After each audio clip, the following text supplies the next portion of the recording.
Assalamualaikum warahmatullahi wabarakatuh. Welcome in English lesson with Ms Astri again.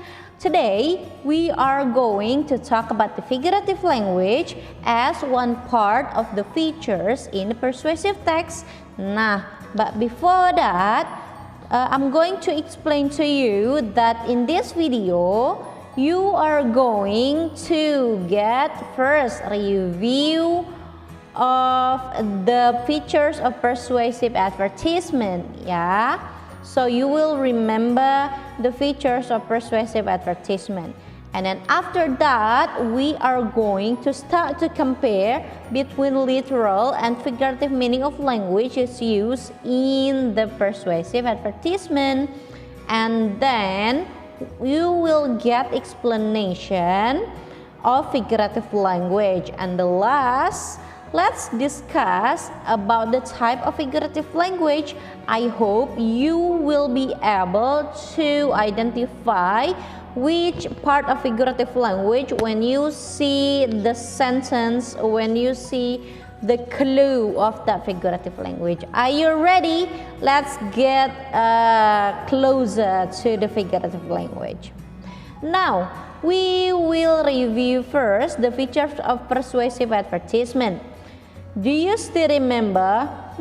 It was only last week, so I hope you still remember that the features of persuasive text consist of past tense, rhetorical question, personal pronoun, and figurative language as one part of the feature itself, and also the rules of three, capital letters, imperative sentence or call for action, and also the last meeting, strong or powerful adjective, exclamation mark, and also repetition. Because all of that we have already learned about it, now let's time to figure it out, the figurative language. Before we go on the figurative language, let's compare first the literal and figurative meaning. Miss, what is literal? Literal language, actually, you say exactly what you mean. You make no comparison and you do not exaggerate or understate the situation. Literal languages mean like our daily language that we use to the other people. So that's what we call literal language. And the meaning of what we are saying is real, okay? You doesn't mean to exaggerating, you doesn't play with the language. That's what we call literal language. Get it? And also, what about the figurative language? Meanwhile, the figurative language itself, here you don't say exactly what you mean.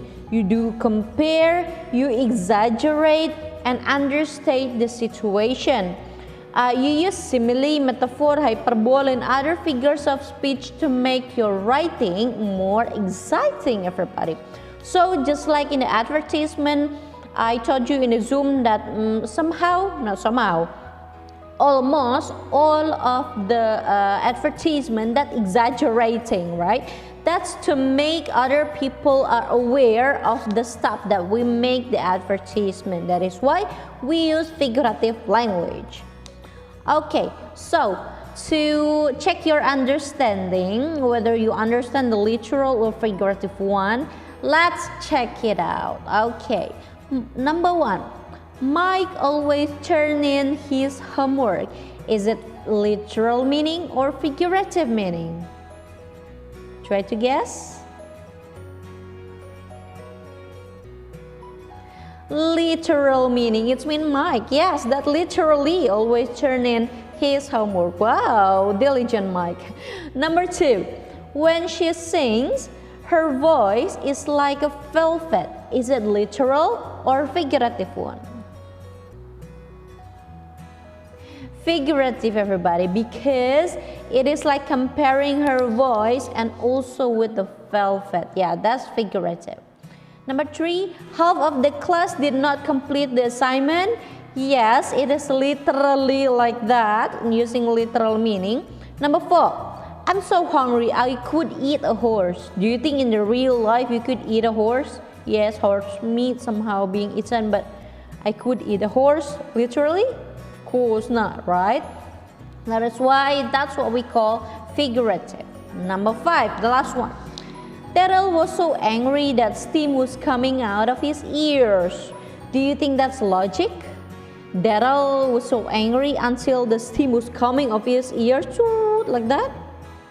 Of course not. That's why we call it figurative language. So I hope you will be able to identify which one is literal meaning and which one is figurative meaning. Figurative means it's not based meaning of itself. Get it? I hope you get what I mean. Okay. Nah, actually there are 7 types of figurative language, everybody. Yeah, there are 7 types of figurative language that you're supposed to know for this level. First is simile, metaphor. You have already learned about that too, right?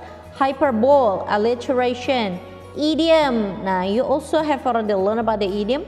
Personification and onomatopoeia. No, onomatopoeia. Onomatopoeia. Onomatopoeia. Get it? Okay, let's discuss about the 7 types of figurative language one by one. Let's go on into the simile, everybody. What is similes? Do you remember? It's mean comparing two unlike things using the word like or as blah blah blah as. Remember? For example, her eyes were like stars. And also, Susan is as gentle as a kitten. See, it is using like and it is using as, blah blah blah as. So that is the clue for the simile. So later when you see the sentence using like, it means comparing two different things. And also as, blah blah blah as, it's also comparing two different things. Get it? That's simile. What about metaphor? Metaphor is like a brother for simile because it is also comparing two unlike things to different things without using like or as. It is calling one thing another, saying one thing is something else. For example, he is a lion when he fights. So it is comparing that person and also with the lion when he fighting, okay, without using like or as. So it is directly compared to different thing without using like or as. Get it? And also her eyes were sparkling emeralds. Doesn't mean there are emeralds on her eyes, but it is comparing between her eyes and a sparkling emerald. Get it? I hope you will be able to differentiate between the simile and also the metaphor, whether it is brother and sister maybe. Get it? Okay, next type of figurative language, we have hyperbole, everybody. Hyperbole, it means this is an exaggeration, so dramatic and no one could believe it, which is overstate to emphasize a point. Like I told you, usually in the advertisements, somebody are exaggerating something, just like, wow, the taste of the ice cream can melted the world. In real life, when you eat that ice cream, is the world melted? Of course not. It's mean we call it hyperbole. Hyperbole. Yeah. For example, oh my God, this bag weighs a ton. Is it real? Weighs a ton? Of course not. That only, shopping bag. And also this one. I've told you a million times to clean up your room.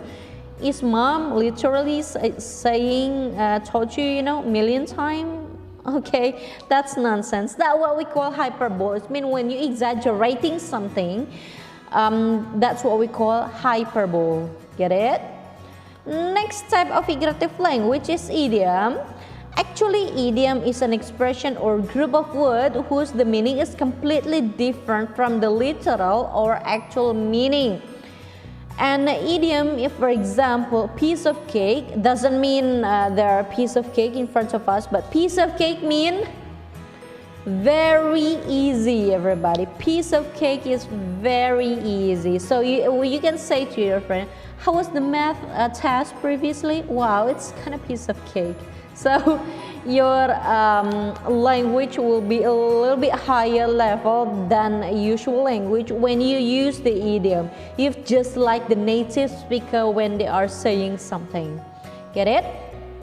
And also raining cats and dogs. Nah, it is not literally cats and dogs that falling from the sky, no. But raining cats and dogs, it means like the heavy rain. Okay, there's like there's storm, lightning, and the heavy rain. That's what we call raining cats and dogs. Get it? Next.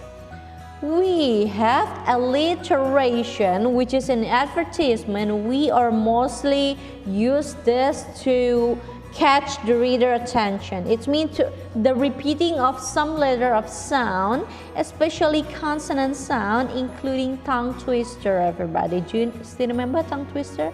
For example, Miss Warren was worried when Wendy was waiting. So the alliteration, all of it started from W. Get it?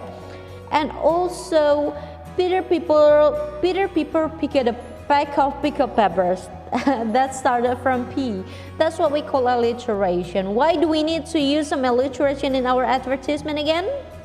To catch the reader attention, because it is so eye-catchy when we use this kind of figurative language. Get it? Cool. Now, what else do we have? Oh, personification. Derived from the word itself, personification. Person means human, people. It's meaning giving a human characteristic to the things that are not human, everybody. So this is make something become like human, okay? Personification. For example, the angry flood water slapped the house. Doesn't mean the water could slap like a human, no. But here we compare the water like a human act to do. So the angry flood water slapped the house. Yeah, doesn't mean the water have the hand to slap somebody. And also the sun smiled down on us. You know, can you imagine if the sun literally can smile to us? That's scary. But the sun here, we pretend that the sun can use the act, can do the act like a human. Okay, so the sun smiled down to us. That's personification. Personification. It means giving human characteristic to things that are not human. That's personification. Next, what else do we have here? Oh, onomatopoeia. Onomatopoeia. Onomatopoeia. The use of a word to describe or imitate a natural sound made by an object or action, everybody. The words that sound like what they mean. So that's what we call onomatopoeia. Have you ever read the comic? And in the comic, the writer tried to describe to us that something has a sound like bang, crash, hiss, something like that. That's what we call onomatopoeia. For example, like somebody being jabbed like pow, like that. And also the sound of the bee, buzz, like that. And also the sound of the bird, tweet, tweet, tweet, tweet, tweet. Nah, that's how to say it, tweet, tweet. And also the sound of the snake, hiss. Okay, so somehow to make something exaggerating in our advertisement, we could also use the onomatopoeia like crash, boom, something like that. So we hope that also can catch the reader attention. Okay, now, so after my explanation, Ms Astri wants to check your understanding whether you know or not what kind of figurative language is it. Take a look at it. Number one, let's discuss together, okay? The street cars are like the frosted cakes covered with snowflakes. The street cars are like, remember the like, the clue, like frosted cakes covered with snowflakes. What figurative language is that? Can you answer? simile, everybody, because it uses like. It is comparing two different things using like or using as, blah blah blah as. That simile. Okay, number 2. The west wind dances down the road. Do you think the wind could dance? Still remember? Make something that is not human into like human act. Personification, yeah. Number 3, a train is a dragon that roars through the dark. A train is a dragon that roars through the dark. What do you think it is? Check whether your answer is similar to mine. What is that? Metaphor, everybody, because it is compared the train and the dragon directly without using like or as. So that is metaphor. What about number 4? Susan suddenly stretched slowly. Take a look at the clue. All of the word in this sentence started with S. Susan suddenly stretched slowly. So what do we call it? With the group of words that started with similar letter, what is it? Alliteration. Very good job. Now number 5. When the pitcher finished 9 innings, he was hungry enough to eat a horse. Do you think human can eat a horse? Yes, literally the horse meat, but eating the whole of the horse? No. So what do we call it? Hyperbole. It's like I'm so hungry until I can't eat a horse. So that's hyperbole. It means it is exaggerating something. Get it? What about number 6? Crack.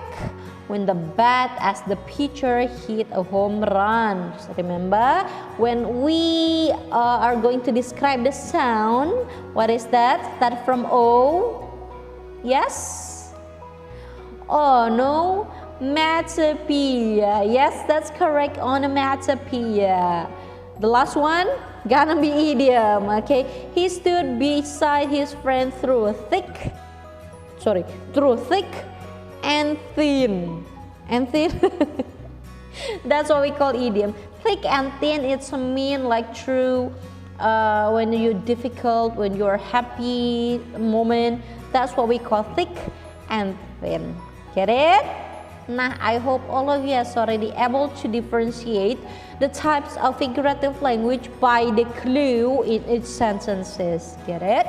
Okay, our explanation has already done. Thank you. Now it's time for you to do the exercise, but one more time.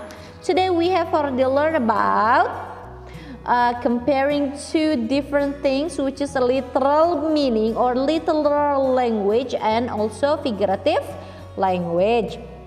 In figurative language, for your level, you're supposed to know 7 types of figurative language, such as simile, metaphor, personification, alliteration, hyperbole, idiom, and what else? One more? Simile, metaphor, alliteration, personification, idiom, hyperbole, and onomatopoeia. Get it? Now, if you have any question, Miss, how could we know? How could we add our vocabulary? How could we add the bank of the figurative language? By reading more text, everybody. By reading more text, you will be able to find many figurative language. For example, reading novel, reading advertisement, reading many books. So you will be enriched by those of the words, because this is play of the words, play of the language itself. So better enrich yourself by much more reading, especially idiom. You cannot do anything but only to enrich the knowledge of the idiom by read more. And also when you want to be able to identify, is it idiom, is it simile, metaphor, hyperbole, alliteration or onomatopoeia, by the clue, because every type of figurative language has its own clue. Okay guys, thank you so much for watching my video until the end. Don't forget to do the exercise. Ms Astri sign out. Assalamualaikum warahmatullahi wabarakatuh. Bye guys.